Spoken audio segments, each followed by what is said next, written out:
ताणं नमो सिद्धाणं नमो आयर्याणं नमो वज्रायाणं नमो लोय सर्वसाहुणं।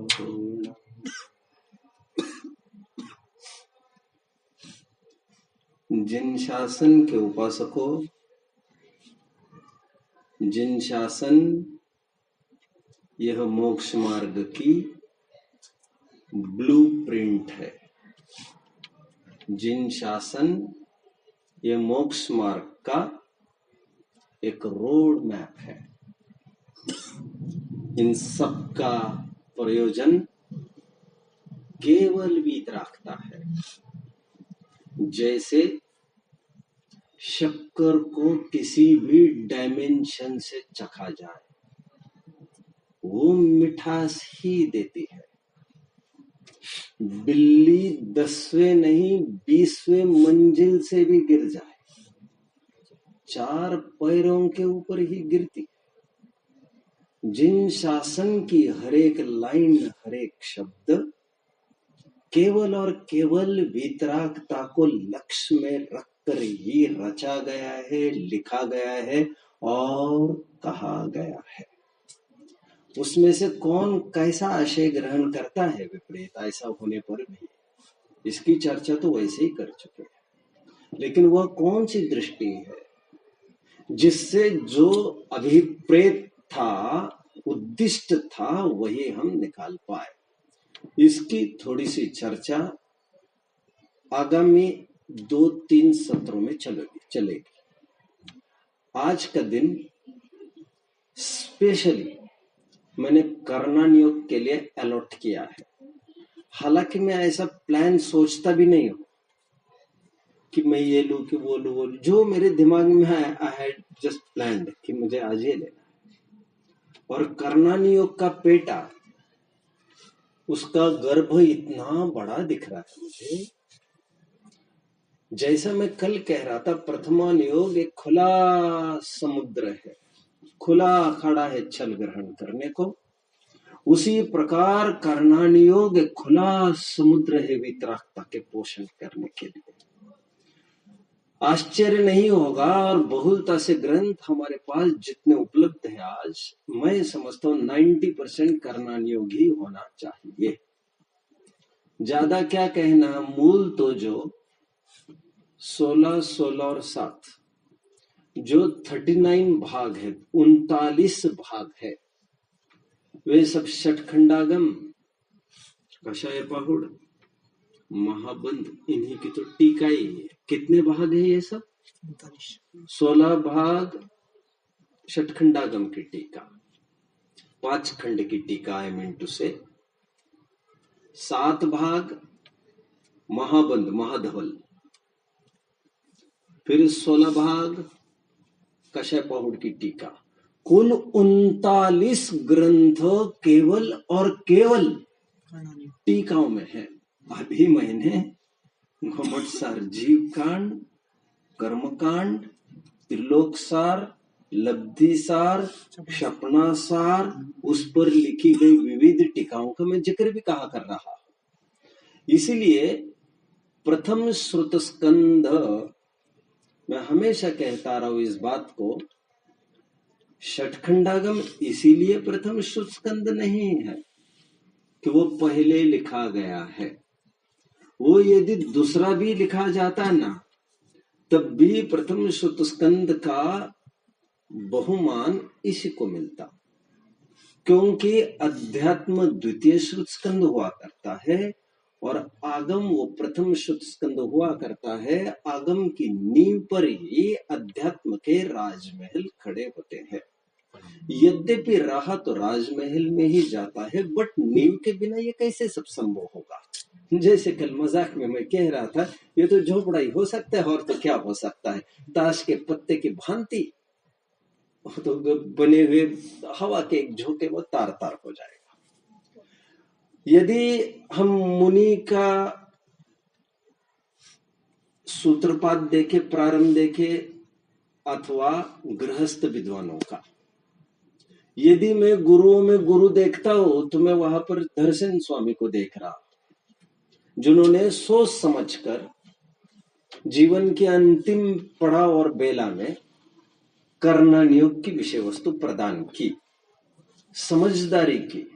हम कितने भी मक्खन लगाते रहे कुंदाचार्य देव को, जब समय सार विराजमान हो, पंच परमागम विराजमान हो, बट मुझे आज तक कोई भी फर्क नहीं दिखा है ग्रंथों में। एनीवे, और जब हम गृहस्थों के गुरु की बात करते हैं तो निर्विवाद से मैं ये कह सकूंगा कि पंडित टोडरमल जी को तो वैसे भी उपाधि उनको आश्चर्यकल्प की दी ही गई है। तो देखिए योग, तो देखिए ऐसा वहां पर धरसेन स्वामी ने भी कर्णन योग से प्रारंभ किया, और वहां पर धरसेन स्वामी के बराबर में ही गुणधर आचार्य विराजमान थे। उन्होंने भी और कुछ नहीं, कशा पाहुड़ ही लिखा।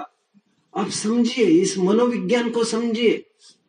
टोडरमल जी के हाथ में सभी बाजियां थी, वे चाहे तो अध्यात्म पर काम कर सकते थे, लेकिन उन्होंने पूरा कर्णन योग पर ही वर्क किया है। भाग्य से जो दोनों गुरु हैं, मुनियों में भी और गृहस्थों में भी, अधिकांश वर्क उन्होंने कर्णन योग पर ही किया है। कुछ तो बात होगी, और यदि हमें नहीं लगती हो तो शायद हमारा अध्ययन नहीं हुआ हो, इसलिए हमें ऐसा लगता हो। मैं कुछ एक 10 पॉइंट्स बनाए हैं यहाँ पर, और पॉइंट्स के जरिए मैं थोड़ी सिद्धि करने की कोशिश करूंगा कि कर्णन योग के एक एक सिद्धांत से किस प्रकार वीतरागता के रहस्य प्रस्फुटित होते हैं। हालांकि इस पर 50 नहीं 100 घंटे भी कम पड़ेंगे। खैर इसमें तो सैकड़ों घंटे चाहिए केवल कर्णन योग से कैसे वीतरागता निकलती, इतने सिद्धांत है इसमें। कुछ एक सैंपल्स मैं आप सबके सामने अभी प्रस्तुत करूंगा। प्रस्तुत करने के पूर्व मैं जरूर याद करूंगा आज हमारे समनभद्र आचार्य को आप्त मीमांसा की शायद 7वीं कारिका होनी चाहिए। न्याय के ग्रंथ के छंदों को कारिका कहने का प्रचलन है, होने को तो वो भी एक अनुष्ठुप ये कहा तो उसको भी श्लोक जा सकता है। 7वीं कारिका समनभद्र स्वामी क्या लिखते हैं, ध्यान दीजिए जरा। कुशला कुशलम कर्म पर लोकश्चन क्वचित, एकांत ग्रह रक्तेषु नातः स्वपर वैरिषु। मुझे तो बड़ा क्या क्या कहूं मैं और कब कब कहूंगा मैं इतनी सब बातें। आपको कभी दाव लगाना चाहिए भगवान के सामने, कभी भक्ति के रूप में आप यही भक्ति कर ले। आपकी मीमांसा भक्तियों में भी आपको चाहिए एट रैंडम कुछ भी भक्तियां करनी चाहिए, जिससे प्रमेय की बहुलता रहे, कुछ ओझल ना होने लग जाए। बार बार उन्हीं को करने से बाकी क्या आउटडेटेड होने लग जाएंगे, फिर उसकी विषय वस्तु का अवसर कितना रहेगा सोचने का आपको। समनभद्र स्वामी ये कहते नजर आ रहे हैं इस छंद में। वे ये कहते हैं कि पुण्य पाप की व्यवस्था, कुशला कुशलम कर्म, पुण्य पाप कर्म की व्यवस्था, परलोकश्च, और इहलोक और परलोक की बातें आपको जैनेतरों के अलावा जैनों के अलावा जैनेतरों में कभी भी देखने नहीं मिल सकती। परलोकश्च न क्वचित एकांत ग्रह रक्तेषु नातः स्वपर वैरिषु। छंद को थोड़ा कंफर्म कर लेना चाहिए आपको। वे कह रहे हैं बाकी के तो क्या है, वो एकांत ग्रह से ग्रसित है वे लोग, वे कभी भी इसकी चर्चा नहीं कर पाएंगे। इसीलिए जैन दर्शन की खासियत यदि मुझे कुछ कहनी होगी आज, तो मैं इतनी ही कहूंगा कि हमारा अध्यात्म हमारी खासियत नहीं है। You are wrong. Todarmal ji की भाषा में सांख्यों के ग्रंथ इन्हें अच्छे लगते, और इनके ग्रंथ सांख्यों को अच्छे लगते। याद आ रहे प्रकरण? नहीं याद आ रहा। निश्चयवासी का प्रकरण चल रहा है, शायद 209 पेज होगा, if I am not wrong. आगे पीछे 2-3 पेज देख लेना चाहिए। बीचों बीच राइट पर लिख रहे पंडित जी, इसीलिए इनकी ग्रंथ उनको अच्छे लगते, उनके ग्रंथ इनको अच्छे लगते। सांख्यों की, वेदांतों की और जैनियों के अध्यात्म की, स्पेशली समयसार की विषय वस्तु समान है। उनका भी आत्मा कटता गलता नहीं और हमारे भी आत्मा कटता गलता नहीं है। अहम ब्रह्मास्मि वे लोग कह रहे हैं, अहम एक को खुलु शुद्धो हम लोग कह रहे हैं। इसमें नयापन कुछ नहीं है। यदि आज मैं क्रेडिट दूंगा, पहला क्रेडिट, तो क्रेडिट कर्णानियोग को दूंगा, क्योंकि कर्णानियोग में जैसे कर्म की फिलॉसफी का वर्णन जैन दर्शन में है, वो जैन दर्शन में ही है, अन्यत्र नहीं। पॉइंट 1 मैंने प्रारंभ किया है। वैसे नरक स्वर्ग आदि की सिद्धि, गालिब एक शायर हुआ है, नाम सुना है? Mirza Ghalib, I think he was from Delhi.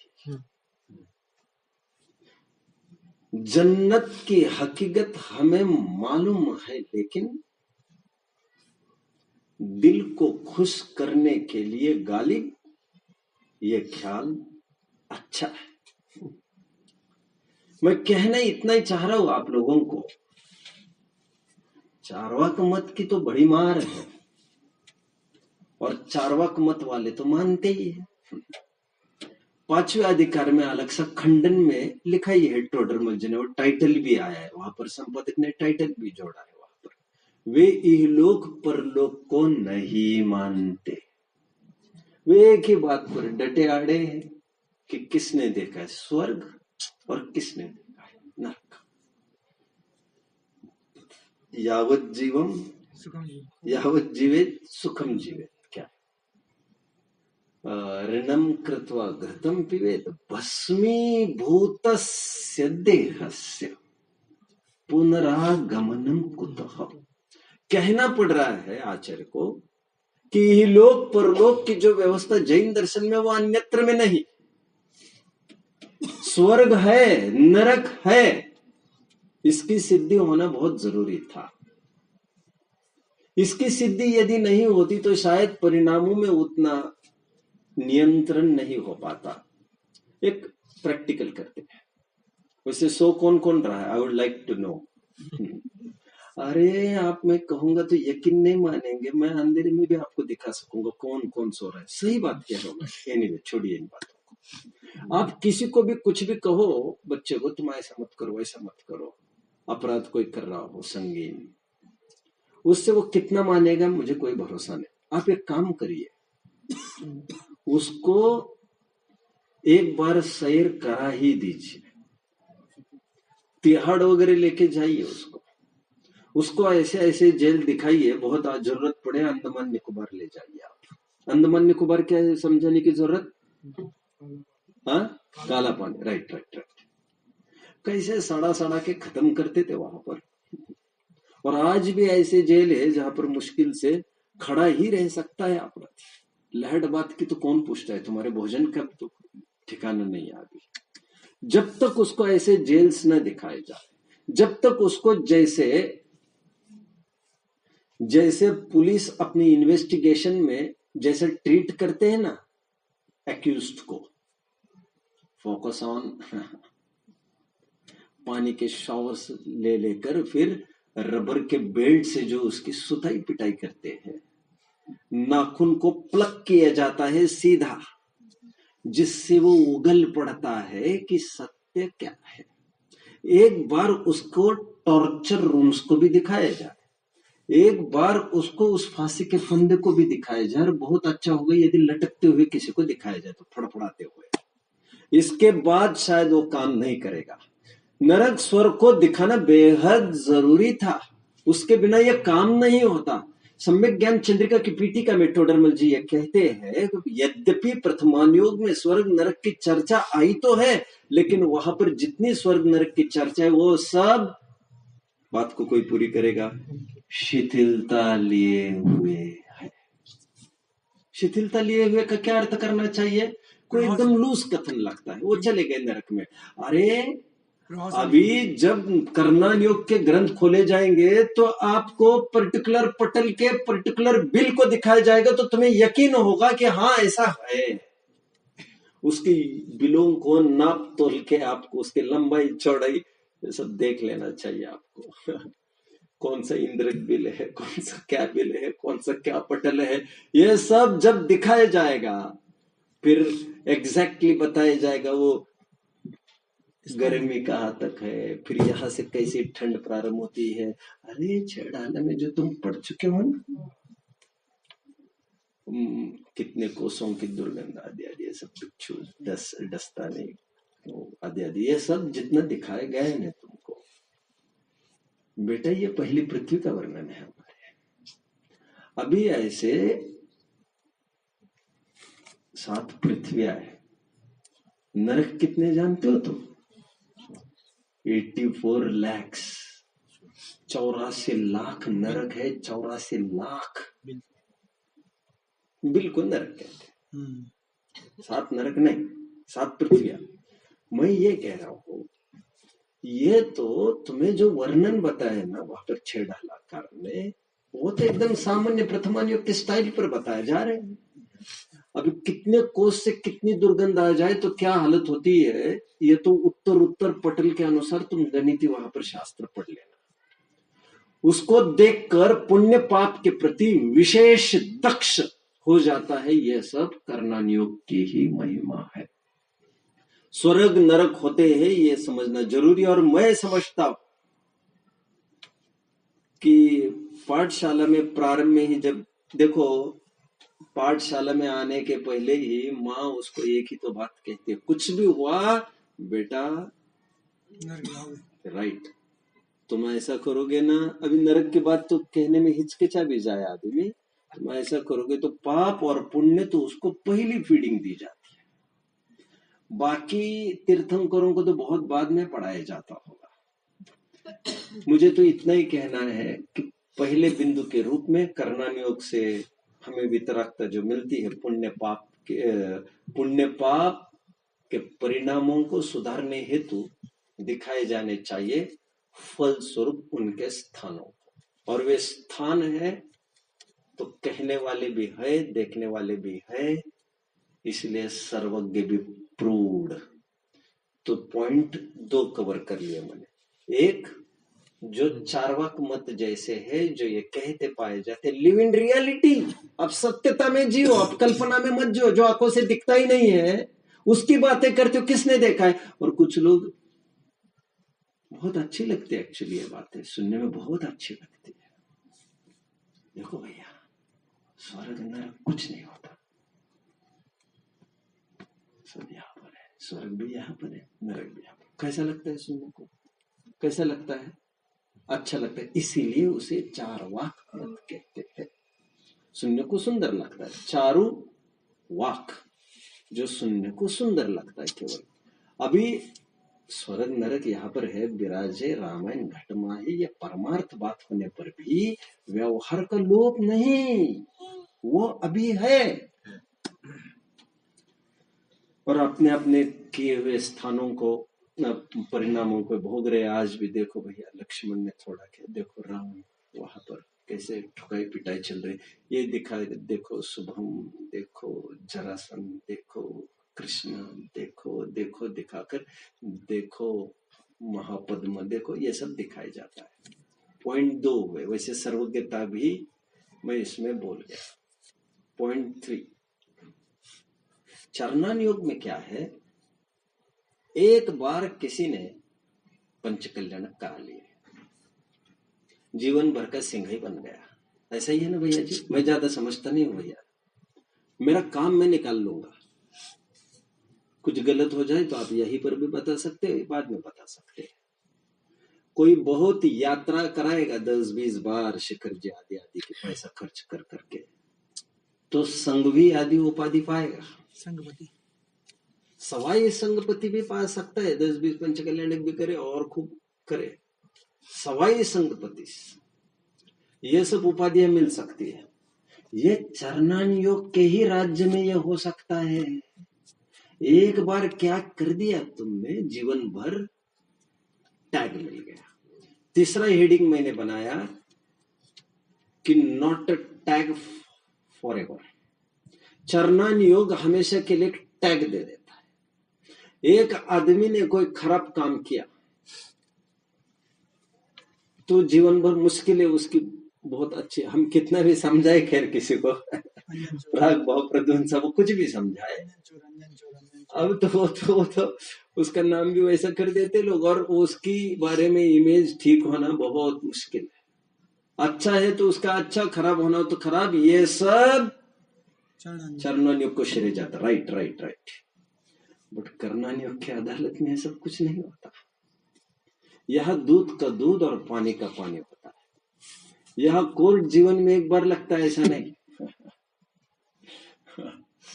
यहां पर प्रतिपल का हिसाब रिकॉर्ड होता है। तुम्हें कितना पकड़ में आता है कितना नहीं, ये बात नहीं।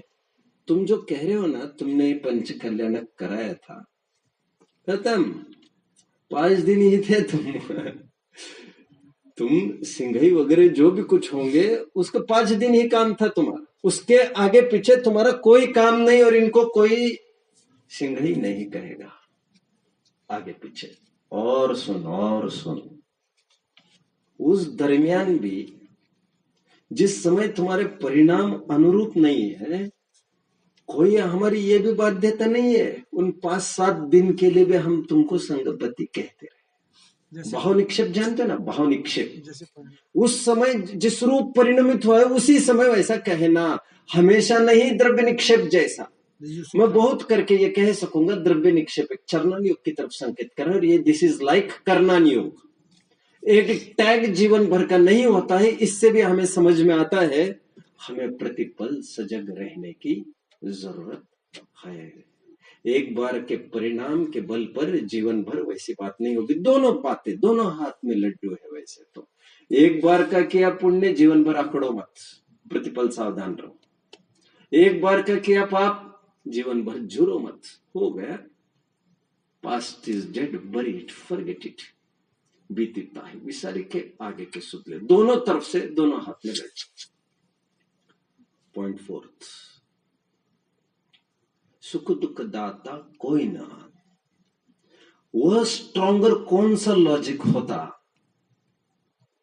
जैसे किसी ने मुझे गाली दी, गाली देना भी कहा जरूरी है, वाह वाह नहीं की तो ये भी बहुत बड़ी बात है।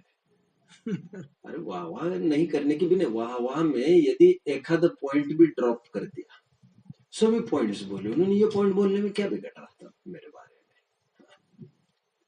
गाली देने की जरूरत नहीं गुस्सा आने के लिए। तो लगभग आम जनों की बुद्धि सुखी दुखी करने वालों के रूप में बाहर ही घूमती रहती है। देखो इनसे आनंद आ रहा है, कितना अच्छा लग रहा है ना सुनने को। पकड़ो यार, कब टाइम निकलेगा, कब टाइम निकलेगा। ये सुखदाता है, ये दुखदाता है। राग द्वेष दो मम नाहि। कोई लोग मुझे अच्छे कहते, कोई लोग मुझे खराब कहते। जो मेरे से राग करते हैं, जो मुझे अच्छे कहते, शायद वो मेरे से राग करते होंगे। जो मुझे खराब कह रहे, शायद वो मेरे से द्वेष करते होंगे। मतलब ये हिसाब तो उनके राग द्वेष का हुआ। मेरी आइडेंटिटी क्या रही इसमें? सुख दुख देने वाला हमें कोई नहीं है बाहर का, तो ये कैसे गले उतारते हैं हम उसके? तो फिर ऐसा क्यों हो रहा है, मुझे दुख क्यों हुआ, कभी सुख क्यों हुआ? तो उसको बहिरंग कारण के रूप में तगड़ा निमित्त कोई होने की जरूरत थी, और वो कर्म फिलॉसफी ने काम कर लिया। कहते जिस समय में तुम दुखी हो रहे थे, उस समय में एक साथ 3 कार्य संपन्न हो रहे थे। तुम्हारा दुखी होना, गाली दी जाना, ये दोनों दृष्टिगोचर बातें थी। लेकिन एक तीसरी बात थी, तुम जानते हो, जिसके साथ तुम्हारे परिणामों का अन्वय व्यतिरेक संबंध घटित होता है। तुम जानते हो जब जब भी क्रोध होता है, अन्वय, जब जब भी क्रोध उत्पन्न होता है वहां पर उस जाति का कर्म का उदय चलता है, क्रोध नामक चरित्र मोहनी प्रकृति का। और जहां पर उदय नहीं वहां पर वैसा भाव भी नहीं होता, अन्वय और व्यतिरेक कर्म के ही साथ है परिणामों का, द्रव्य कर्म और भाव कर्म। अरे तभी तो राग द्वेष को भाव कर्म संज्ञा मिली है। बात बाकी भाव कर्म यथार्थ रूप से राग द्वेष को नहीं कहते हैं। भाव कर्म सचमुच तो गोमटसार कर्मकांड की पहले अध्याय की 6वीं गाथा, सच पूछो तो भाव कर्म द्रव्य कर्म के ही अनुभाग को कहते, फलदान शक्ति को कहते। भैया जी ये सब आपने पढ़ा होगा, आपको ज्ञात होगा ये सब। क्या कहा मैंने अभी भाव कर्म में, जरा रिपीट करें। द्रव्य कर्म की बढ़िया बढ़िया बढ़िया। अब मुझे खुशी है बहुत भैया जी, आप तो बहुत सजग हो, अच्छा लगता है, बढ़िया। द्रव्य कर्म के फलदान शक्ति को सचमुच भाव कर्म, उसको तो भाव कर्म जो राग द्वेष को बोला गया वो दिखाता ही है। बेटा तुम्हें देखने का ही भाव आया तो इस तरफ देखना, तुम क्यों भी बच्चों के पीछे लग जाते हो, उन्होंने मेरा मूड खराब कर दिया। सुबह सुबह किसका मुंह देख लिया, कहीं दर्पण में तो नहीं देख रहा है। तो हमारे पास एक स्ट्रॉन्ग लॉजिक चाहिए था, और स्ट्रॉन्ग लॉजिक यही है, एक हिडन कारण है भैया जिसके साथ अन्वय व्यतिरेक और तुम्हारी व्याप्ति बैठती है भाव कर्मों की द्रव्य कर्म के साथ। वह व्याप्ति, वह अन्वय व्यतिरेक संबंध बाह्य कारणों से नहीं बनता है। कितने पॉइंट्स हुए? 4 पॉइंट्स हुए। मार्के की बात समझ लीजिए, हालांकि मुझे पॉइंट आउट नहीं करना चाहिए क्योंकि सजग तो आपको निरंतर रहना है। मिलिट्री वाले को राइफल के साथ, अब जानते हो ना जो गनमैन होता है ना, 1 मिनट खराब करूंगा। पुलिस 2 प्रकार के होते हैं भैया जी। एक गनमैन होता है, अभी गन किसी को दी नहीं जाती, ऐसा डंडे वाला रहता है, जानते हो आप? गन बाद में दी जाती है उसको। डंडे वाला सो सकता है, गन वाला सो नहीं सकता। यदि गन वाला सो जाए और उसकी गन उठाई जाए, उससे जो भी होगा उसको पकड़ा जाएगा, जिम्मेदारी बड़ी उसकी। इसलिए वो निरंतर सजग रहता है गन वाला। जैसे वो सजग रहता है वैसे प्रतिपल आपको सजग रहना जरूरी है। फिर भी मैं बीच में नाम दे रहा हूं, आगम नाम है, राइट भैया जी? भैया मैं आपको कुछ बात कह रहा हूं, पर्सनल, सभा में कह रहा हूं। थोड़े चुस्त होना चाहिए आपको, चुस्त। बहुत अच्छा लगता आप यदि फर्स्ट बेंचर होते, बट डजंट मैटर, क्योंकि बहुत कोई ऐसी भीड़ भी नहीं है, और आपको सजग रहना चाहिए। और सुनो, सभी विद्वान एक तरीके नहीं होते। कुछ विद्वान ऐसे भी होते हैं, काफी विद्वान ऐसे होते जो घिसी पिटी बातें करते रहते, जिन्होंने रास्ते ही दूसरों के रास्ते पर बनाए। लेकिन विरले ऐसे भी होते हैं जिनमें धमक होती है कुछ देने की, फिर वो मिस करोगे तो बाकी ग्रंथ भी ज्यादा कुछ नहीं बोल पाएंगे। मैंने ये कब कहा मैं उसमें से हूं, लेकिन उसमें से कौन कौन है ये देखने के लिए सजग तो हमें प्रतिपन्न रहना पड़ेगा। आपके प्रश्न के उत्तर की तरफ मैं तुरंत बढ़ रहा हूं। थोड़ी देर पहले आपके कुछ प्रश्न आए थे, मैंने आपको फिर से अट्रैक्ट किया अटेंशन। 2 बातें जो मैं कह रहा हूं ध्यान से सुनिए। भैया को जो मैंने सुबह बात कही थी ना प्रवचन में, पाप पुण्य वाली योग्यता, राइट, वो उनको थोड़ी सी अभी भारी पड़ रही है। हालांकि मैंने कहा है 2-3 घंटे का कोर्स है उसका, आप कई जगह सुन सकते हैं। अभी मुझे तो विषय में कितना ले पाऊं, फिर भी मैं 2 महत्वपूर्ण बातें कहूंगा। बात 1, अमुक सामग्री पुण्य के उदय से, अमुक सामग्री पाप के उदय से ऐसा नहीं होता। फूलचंद जी सिद्धांत शास्त्री का प्रसिद्ध लाइन, जैन तत्व मीमांसा का निमित्त नाम की जगत में कोई वस्तु नहीं है। आपको जिसको देखकर जैसा भाव हो गया, बस आप लोगों को निमित्त बना लिया, उन पर टैग नहीं है कोई निमित्त का चढ़ा हुआ, और वो उसी समय का है, आगे पीछे का नहीं। भैया अगेन आई रिपीट, अमुक सामग्री पुण्य की और अमुक सामग्री पाप की, ऐसा नहीं। बात 1। बात दो। जो सामग्री पुण्य के उदय में हमको सुखरूप भाषित होती है, वही सामग्री पाप के उदय में वही सामग्री हमको दुखरूप भाषित होती है। सामग्री बदलने की भी जरूरत नहीं हुआ करती। वही लड़का हमें लगता है महापुण्य के उदय से सुख दे रहा था, जब दुख देने लग जाए, ऐसा लगने लग जाए, हाँ ऐसा लगने लग जाए, तो वही माना जाएगा ये पाप के उदय से। कहा जाएगा कि पाप के उदय से। और हाँ, कल मीठा बोल रहा था, आज गाली दे रहा है, ऐसा भी मत समझ लेना। अभी सेम गुण, सेम वही कपड़े पहनकर आया कोई,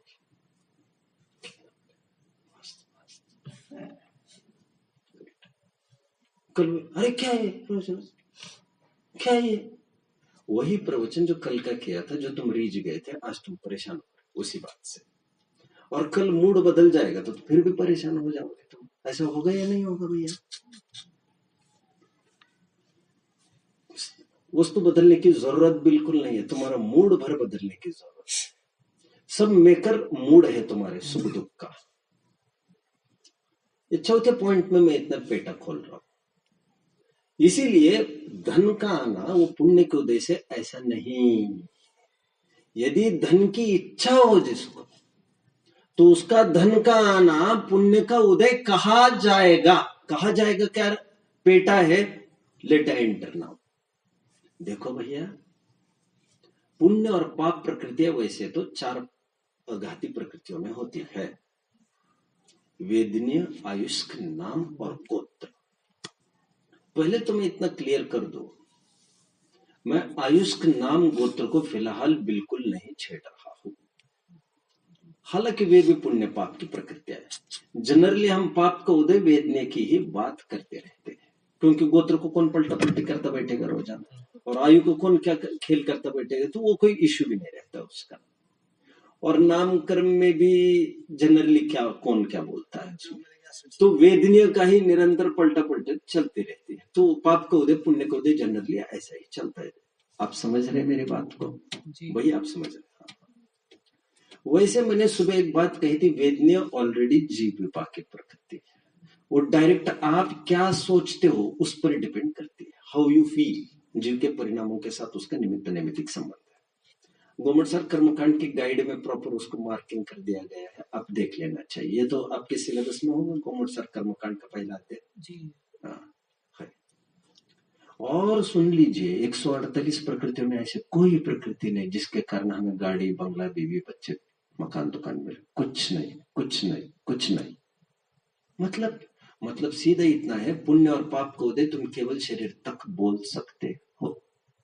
बट जनरली व्हाट हैपेंस, अमुक बात हुई तो मुझे सुख हुआ, तो लगभग सब में ये देखने में आता है, तो बहुलता से फिर ऐसा आरोपण चालू होने लगता है। अब थोड़ा समझ रहे हो मुझे कि भारी पड़ रहा है अभी भी? नहीं, अच्छा नहीं, आगम भैया से मैं बात कर रहा हूँ। और भारी पड़ रहा होगा तो फिर मैं आपको कुछ सिलेबस ही देना पड़ेगा मुझे, तो वो मैं आपको दे दूंगा, फिर आपको सुनना पड़ेगा। बट आपको सुनना पड़ेगा शांति से। उसी BMW में मालिक भी बैठा है, उसी BMW में ड्राइवर भी बैठा है। वो BMW का होना केवल पुण्य का उदय नहीं हुआ करता, आप समझ लीजिए इस बात को। यदि पैसा आना पुण्य का उदय होता तो जेब के पुण्य का उदय माना जाता, फिर ऐसा नहीं है भाई। तिजोरी का माना जाता सबसे ज्यादा इस गद्दी का माना जाता, इस गद्दी का, इस चौकी का। कितने ग्रंथों का पुण्य उदय है इसका, महाभाग्य। विद्वान तो कितने जाते और कितने आते, लेकिन इसको तो यही जीना है, जीना और मरना क्या है, तो इसका अविनाभावी संबंध है मंदिर के साथ, चौकी का, है कि नहीं भैया? आप तो सब जाकर सोते होंगे कि नहीं पंडित जी भी, लेकिन ये यहीं पर है कि नहीं, भगवान के सामने है कि नहीं वो चौकी, हाँ या ना? उसका भी पुण्योदय मानेंगे क्या? फिजिकल एग्जिस्टेंस इज नॉट पुण्य का उदय, and so is the case with जीव ऑल्सो। जैसे धन आकर जेब में चला गया तो जेब का पुण्य का उदय नहीं होता, उसी प्रकार तिजोरी में कुछ आने से पुण्य का उदय उतने मात्र से नहीं कहा जा सकता। हमारे फीलिंग तय करेगा। मैटर भी पढ़ना चलता। हाँ, बढ़िया बढ़िया। आप भी समझदार मालूम पड़ते हो। आप सुबह के सेशन में रहते नहीं क्या? जी धंधे का टाइम होता होगा, है ना? टीचिंग अच्छा, जॉब जॉब जॉब, वैसे स्कूल स्कूल। जी अच्छा, फिर मैं ज्यादा क्या बोलूं उसमें। जी बोलो छोड़ दो क्या क्या क्या? जी बोलो छोड़ दो नहीं, छोड़ दो। क्योंकि आपने शाम को कहा था ये चीज हाँ, इससे उत्तम राइट, वो तो दिखे क्या नहीं ही था मैंने।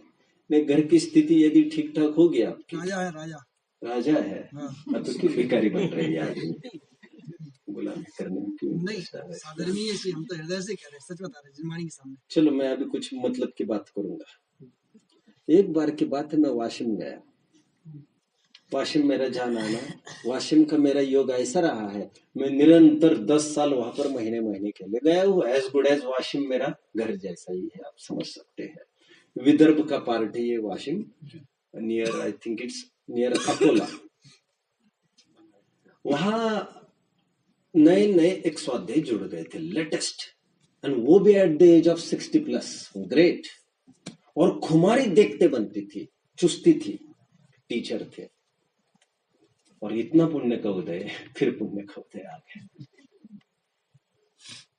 ओ, कैसे पुण्य का उदय कहे उसको। कहे हम कैसे उनको पुण्य। पूरा शेड्यूल उनका टाइट रहता था, पूरा कोचिंग्स वगैरह। एक बार मुझे वे ले गए, आज से बात हो गई है 15 16 17 साल पहले की बात होनी चाहिए, 17 लगभग। तब मैं घरों में जाता था भोजन करने, तब की बात मैं कर रहा हूँ। तो मुझे कहाँ पता था लोग कितना धोखा कर जाते हैं। तो मैंने टहलते हुए उनको कहा भोजन होने के बाद, और रोज के सामने बैठते थे बिल्कुल मेरे, बहुत बड़ी चुस्त, आंख भी पलक भी नहीं झपकती थी उनकी। तो मैंने उनको कहा, ये कब तक करेंगे जी आप कोचिंग वगैरह? लड़का भी उनका 2-3 लाख कमा लेते हैं महीने में, ये भी 2-3 लाख कमा लेते हैं। Let's fight day and night, बाप एंड बेटा, वही पार्टनरशिप, वही चल रहा है उनका। तो फिर मैंने उनको कहा, ये बंद कर दीजिए ये सब। उनको मैंने ज्यादा ही जोर देकर कहा। उन्होंने मेरी बात सब एग्री की। सज्जन वे भी थे, मुझे भी सज्जन ही समझते थे, डिसएग्री क्यों करते हुए। दूसरे साल में जब पढ़ाने गया वहां पर, मैंने 1-2 दिन देखा, मेरी आंखें उनको ढूंढ रही थी, क्योंकि मैं 5-6 बार उनको देख चुका था वैसे पहले भी। तो आज दिख नहीं रही, बात क्या है? मैंने किसी को पूछा नहीं। तीसरे दिन 2 जन मिलके, एक इस तरफ एक इस तरफ, हाफ पैंट पर एक जन की एंट्री हुई दिखाई थी। Oh my God, this is the same person, ये वही है। दोनों पैर काम से चले गए थे। अब आप समझ सकते, पैंट भी नहीं पहन सकते, और इस हालत में लाकर बिठाया गया। मेरे प्रवचन में भाग्य से चौथी गाथा ही चल रही थी, शुद्ध परिचिता था। और वो बड़े दिल से मैंने बोला, जितना बोला उस समय में, जो एक घंटा जो हुआ। फिर उसके बाद मुझे मिलने के लिए स्वाभाविक रूप से उनके घर वाले ले आए। मैं बहुत देर देखता रहा। फिर मैंने कहा, जो मैं समझा रहा हूँ ये सब उपदेश, ये आप समझ पा रहे हैं? तो किया तो मुझे पता चला, बोलना भी बंद हो गया। उनको पैरालिटिक अटैक आया, जिसमें इनका सब कुछ चला गया। फिर मैंने उनको आखिर एक ही बात कही। मैंने उनको कहा, आपको बोलने नहीं आता, ये तो समझ में आ रहा है मुझे, लेकिन आपको समझ में आ रहा है क्या? समझ में जो। उन्होंने इशारे में से गूंगे निरक्षरी भाषा में करके मुझे बता दिया। तो मैंने कहा, आपको कुछ भी नहीं गया है जी। मूल पूंजी हमारी वे इंद्रिया नहीं है, मूल समझ का सोर्स यही है। फिर दूसरे साल वे रहे नहीं, वे निकल कर चले गए। आपको देखकर मुझे उनकी याद आ गई। 4 पॉइंट्स मेरे हो गए। इस पॉइंट में मैंने, आगम भैया आप कुछ पकड़ पा रहे? मैंने ये कहना चाहा, पुण्य और पापोदय हमारा फीलिंग तय करता है, फीलिंग। उसी राजमहल में वो मालिक नहीं रहता, दिन भर बाहर रहता है, और वहां पर कर्मचारी दिन भर, क्या उसके पुण्य का उदय कहा जाएगा?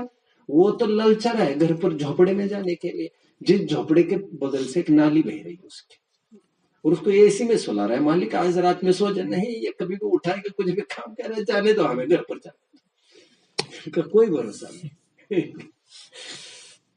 पॉइंट हो गए 4। मैं 5 पॉइंट पर बढ़ लेता हूँ, है ना, रैपिडली। यदि हो टाइम तो हम कल पढ़ेंगे आपसे। नहीं, एक्चुअली क्या है, मुझे तो भैया आ गया, मैंने टारगेट कर लिया ना। 1 मिनट, सब जाग जाएंगे। 40 मिनट तो हुए हैं, चलेंगे। 1 मिनट। हाँ, sorry, it will take time. 1 minute.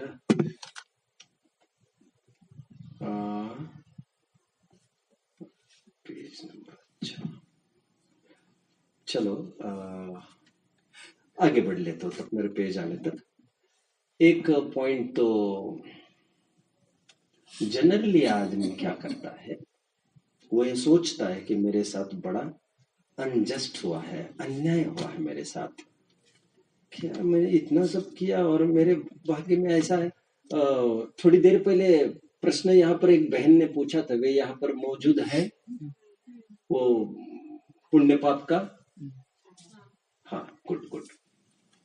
वैसे मैं जाते समय इस बात को कह पाऊं नहीं कह पाऊं, अभी तो मैं खुलकर ही कह रहा हूं, जिसे कोई बात मेरी जचती नहीं हो ना, जचती नहीं हो, वे पूछने की जरूर कृपा करे।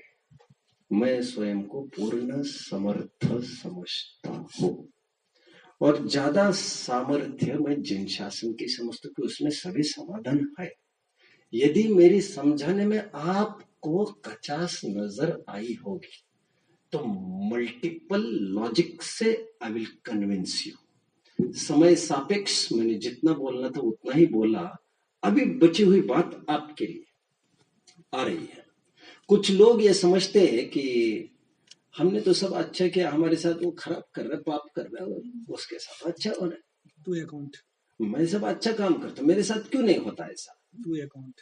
अभी मैं थोड़ी देर पहले ये भी बात कर रहा था, मैं ये कह रहा था, पाप का उदय आया है इसलिए कोई पुण्य करता है, इतने मात्र से ये बात अनुचित नहीं मानी जानी चाहिए, उसका आशय को टटोला जाना चाहिए, और उसको ये भी पता होना चाहिए कि इस पुण्य से जो तुम अभी कर रहे हो, इस पुण्य से इस पाप का उदय टलने का नियम नहीं है मेरे भाई। नियम पुण्य से पाप के टलने का है। तुम्हारा संचित कितना गाढ़ा है ये हम क्या जाने। टोडरमल जी का मंगलाचरण करने के हेतु में प्रारंभ में ही कुछ उदाहरण दिए थे, याद आ रहा होगा आपको। वहां पर वे कह रहे थे कुछ कुछ लोग मंगलाचरण करते हैं और फिर भी ग्रंथ के अधूरापन रह जाता है, और कुछ कुछ नहीं करते हो, पूर्ण हो जाते हैं। तो टोडरमल जी बाकी के बातें कहते साथ एक लॉजिक के दे रहे, वे ये कहते पूर्व संचित इतना ज्यादा पाप है उसका कि मंगलाचरण करके डाइल्यूट तो हुआ है, बट इस स्तर का नहीं कि वो काम बन गया उसका। कर्जा बहुत है, कमाई थोड़ी। राइट, बाप बेटे का उदाहरण दिया है, मैं अभी उसमें समय जाया नहीं करूंगा। उसके बजाय मैं मेरा एक उदाहरण खड़ा करूंगा जो आपने कई दफे सुना होगा बाप दादाओं से, मैंने भी बहुत सुना था कि 2 बच्चे थे और एक साथ दोनों दोस्त थे, एक दूसरों के अच्छे यंग एज के थे, और उनको क्या विकल्प आया, एक जन बोला आज मंदिर चले जाते, एक जन बोला आज वैश्य के पास चले जाते हैं। एक दूसरों को कन्विंस करते रहे। एक जन चला गया, मैं कोठे की बात कर रहा हूं, एक जन कोठे के में चला गया, ब्रोथल के पास, प्रोस्टिट्यूट के पास, वेश्या के पास, और उसी समय एक जन को लगा नहीं मैं मंदिर में समय लगाऊंगा। रात भर दोनों ने अपने अपने ठिकाने गुजारे। जैसे ही सुबह दोनों बाहर आए, सुना होगा ये उदाहरण, जैसे बाहर आए, जो मंदिर से बाहर आया और उसको कांटा चुभ गया, और जो वेश्या के पास से भोग रात भर रहा था और सुबह उठते ही उसको हीरा मिल गया।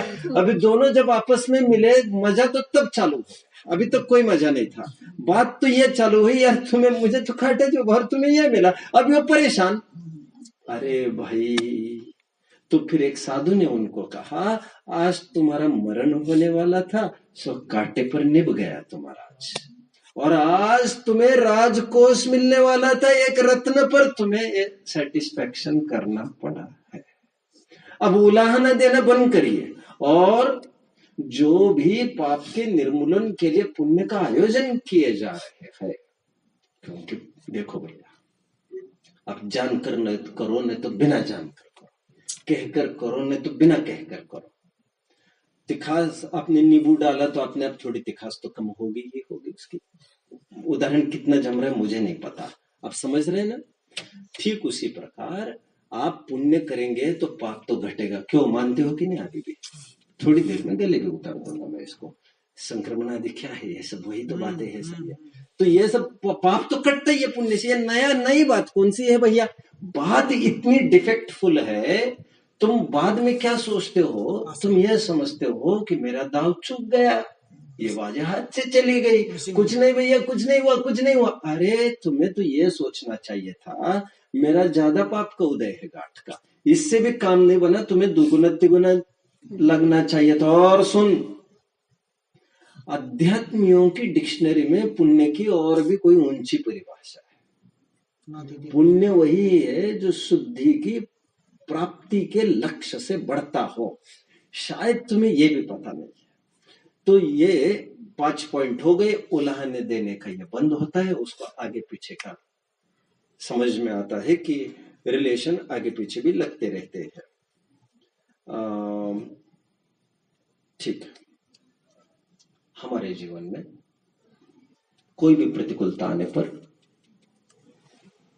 मैंने एक्चुअली कुछ पॉइंट्स बनाए थे आज बैठ कर, तो अभी आते समय, तो अभी थोड़ा सा ब्रेक था, तो मैंने सोचा क्या क्या हो सकता है इसका। ग्रहित मिथ्यात्व, अभक्ष भक्षण का मूल कारण क्या होता है? हम ये समझते हैं कि मेरे ऊपर, अभी थोड़ी देर पहले प्रश्न आ रहा था, कोई पाप का उदय आया है तो लोग यहाँ मंडराने लगते हैं। मुझे याद है 17-18 साल पहले की मैं बात कर रहा हूँ, तब 90 साल के एक बुजुर्ग थे जिन्होंने कर्णान योग के लगभग, उनका दावा था 50 ग्रंथों का, गंभीर ग्रंथों का अद्योपंत पारंगत है वे। और सुनकर तब ताज्जुब हुआ मुझे, वे आज भी महीनों महीने जाकर मक्का और मदीना रहते हैं, वहां पर बच्चे के इलाज के लिए। अपने विद्वान की बात कर, तो ग्रहित मिथ्या तो क्यों? और कर्णान योग का ये अध्ययन कर रात दिन। ये अभक्ष भक्षण क्यों होता है? क्यों भाव आता है कि मैं नॉन वेज भी खा जाऊं? ये ऐसे शर्म नहीं आती अस्पताल के मांस मदिरा मिश्रित दवाओं को खाते समय? गोपाल दास जी की शब्दों में।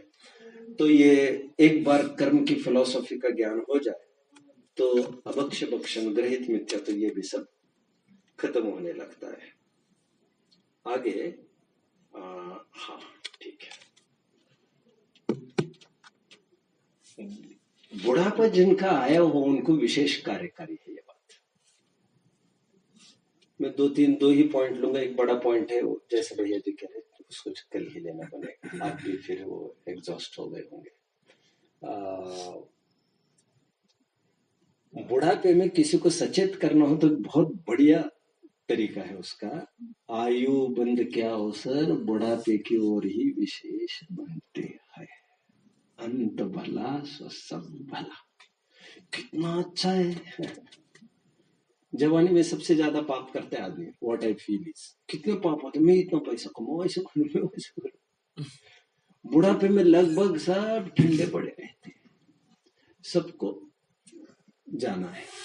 और उनको ये और बता दिया जाए कि आयु बंद के अवसर 8 अपकर्ष कालों में जो पड़ते हैं, वे अपकर्ष काल 2/3 काल के बाद ही तो चालू होते हैं। तो भैया उन्हें इतने पाप के, इतने, और कई जन आज भी पूछते मैंने इतने पाप के, इतने सत्य व्यसन के, पंडित जी क्या हो सकता है? बहुत जन पूछते रो रो कर। मैं कहता हूँ भैया उसका कोई हिसाब किताब नहीं, अभी गया वो तो अभी तुम्हारा बदला हुआ जीवन ही उसका प्रायश्चित है, प्रतिक्रमण है। पीछे मुड़ के मत देखो आप उसको। तो जब तुमने इतने पाप किए थे तो तुम बेशक उस दायरे में थे जीवन के, जब तक कोई, मैं ये नहीं कह सकता मैं अक्षम्य था, नहीं तो युवाओं को फिर लगेगा हमारे हाथ में बाजी आ गई। लेकिन युवाओं को भी ये समझना चाहिए तुम्हारे हाथ में बाजी आई है तब तुम कह सकोगे जब तुम्हें परफेक्ट फिगर पता हो तुम्हारे आयु की। यहाँ पर तो कल का भरोसा नहीं है, कौन से बुढ़ापे की बात कर रहे हो तुम। तो ये वयोवृद्ध लोगों को निरंतर सजग रखने के लिए कभी भी कुछ भी हो सकता है, परिणाम आदि। और भले ही आयु पहले बांधी भी हो ना, और एक रूल, भले ही आयु पहले बांध रखी हो, फिर भी एग्जैक्ट स्थिति वो मरते समय ही निश्चित होती है। अकाल मरण का यदि प्रकरण कभी टकराया होगा तो उसमें यह सब बताया जाता है।